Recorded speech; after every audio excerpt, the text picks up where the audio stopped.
This is what's going to happen. You are about to lose some of your money. I want to tell you what's going on right now because banks are going under. A lot of people don't realize this, but I want to help you save your money, protect your money, make sure it's there before it is too late. Now, here's what I can tell you.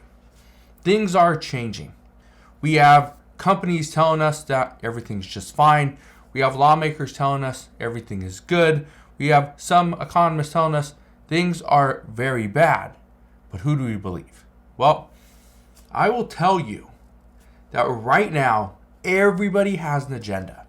Okay, everybody has an agenda. Here's my agenda. I want to give you the truth. I want to give you the facts.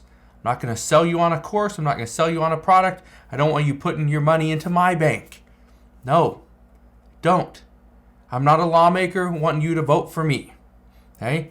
My agenda is just I want you to know the truth. That is it.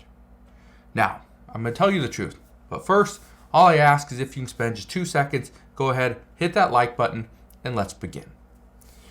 So we know billionaire Warren Buffett. He's predicting there's going to be more pain in the banking industry. This is a guy worth billions and billions of dollars. He knows how to invest. He looks at the company. He knows what he's doing. We know economists are projecting the exact same thing, but then we got bank CEOs telling us a different story. For example, just today, the JP Morgan Chase CEO, Jamie Dimon, he came out and said the banking industry or the banks, okay, are very, very stable. Okay, they're very, very sound. Well, is that the truth? Well, here's the truth. Banks, especially smaller regional banks, they're going to feel the impact of rising interest rates, of cash withdrawals, commercial real estate value decreases, credit card defaults, auto repossessions, and even foreclosures. They're going to feel the impact of all these things. And as more banks go through this point of pain, many are going to go under, just like we saw with First Republic.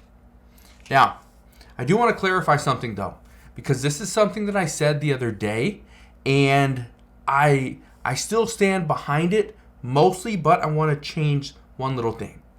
So the other day I said in one of my videos that the smaller banks are going to go under, and the bigger banks are going to come in and take them over. Again, I want to stand by that statement somewhat. Just this morning, it was announced that JP Morgan is going to take over First Republic. And I truly believe that what's going to happen is more regional banks are going to fall and the big banks are going to take them over. But here's where I want to clarify something. Not all small regional banks are going to go under. Okay, and I know a lot of people mention this that, oh, I have my money in a regional bank. All right, thanks for letting me know. I'm gonna pull my money out on Monday. No, not all regional banks are gonna, small regional banks are going to collapse. Some have good debt. Some have positioned themselves in the right spot for a great opportunity. Other banks, not so much. Got a little greedy. So some smaller banks are not going to even be worried because there's not a chance they're going to collapse.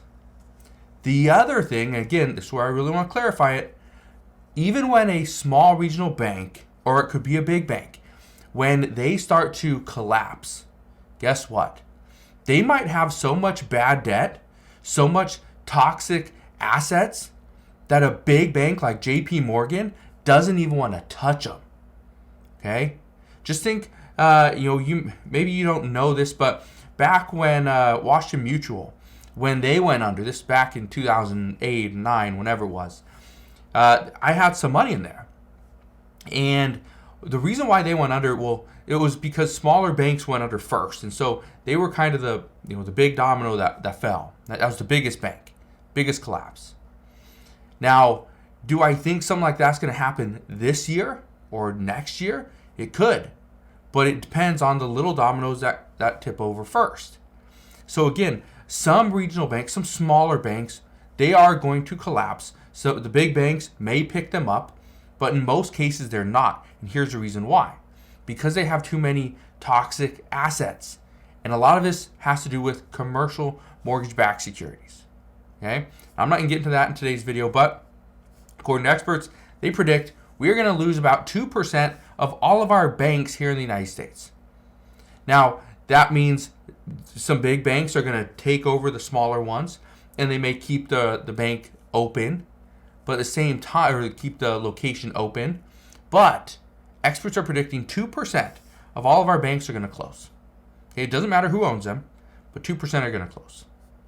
Still not bad, but 2% is 2%. Now, I know a lot of people have been asking why banks are having such a tough time lately. And instead of answering all those people individually in emails and comments, I thought I'd just do a video. Let's talk about this. Let's first address auto loans. And I bring this up because I was just talking to somebody the other day, and they need to get out of their auto loan. And so I'm going to use them as an example. So, what's been going on lately is that borrowers are now realizing that their only option is to give their vehicle back to the bank. And they're doing this because, for this example of the person that I talked to the other day, they have a car payment that they can't afford. That's $750 a month. I think it's like $751 or something like that. But it's $750 a month for their car payment. They took this on, I think it was like a year and a half ago. They had a good job, which they don't have anymore, right? They got laid off. So they had a good job. They don't have it anymore. They had a little bit of savings. They don't have it anymore. But instead of making this $750 car payment, which they can't afford, they decided, all right, let's go back to the bank, or let's see if we can just sell it, at a dealership, right? And the dealership told them, well, your car was, I believe it's $48,000, or I think something like that, or no, the car they bought it for I think $60,000, and they still owed like $40-some thousand on it. Okay, here's the problem: the car now is worth like low 30s.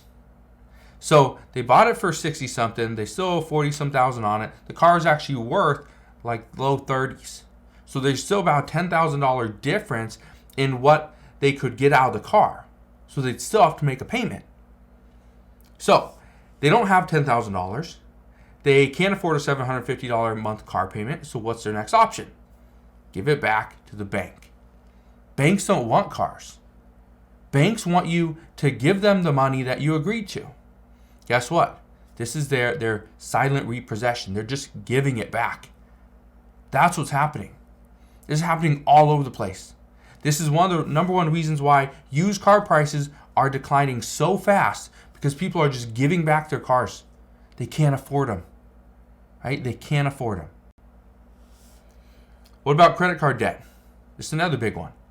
Because when somebody's struggling to pay for their car payment, they're likely struggling to pay for food to put on the table, or for rent, or their mortgage, right? As a result, credit card debt is the last thing people even care about. It's the last thing on their mind. As a result, banks are sitting on an enormous amount of bad debt. This is credit card debt that consumers aren't paying back. Why? Because they can't. You know what the bank's going to do? They're going to try to get pennies on the dollar, sell this to collection agencies, see if they can get any money out of it. But in the end, they're going to lose. Again, this is what we've seen time and time again. And the big one, and I mean the big one. And I know a decent amount about real estate. I know a decent amount about commercial real estate as well. However, based off of everything that I've read, videos that I've seen, interviews done by experts as well, honestly, from what I know, this is bigger than what even I know. And I do a lot of reading. Experts believe that commercial mortgage-backed securities will be what takes down the U.S. economy this time. Okay? It's because property values have dropped due to buildings sitting empty. Companies are not getting all their employees to come back to the office and not doing it quick enough. That's gonna be one of the pain points. That's gonna be one of the catalysts. Okay? Because of values of the properties, borrowers, they are likely not going to refinance the buildings. It's because these banks are sitting on a toxic asset. They're stuck holding the bag. There's nothing they can do. There's nothing that they can do. And that's part of the problem. And people have seen this for years. They've seen the writing on the wall for the past, handful of years that, this could be coming. And then over the past 3 years, because of the whole pandemic, as people moved out of buildings, because again, we had to have a safe social distancing, right? 6 feet. Well, they started to push their employees, go work from home. Okay, we have 100 employees just in this small building. That's too many. We need to cut it back to no more than 30. Okay, so the other 70 go work from home, or they laid you off. Guess what? This whole thing that experts have been seeing and saw the writing on the wall for the past 2 or 3 years, it's now starting to hit mainstream media.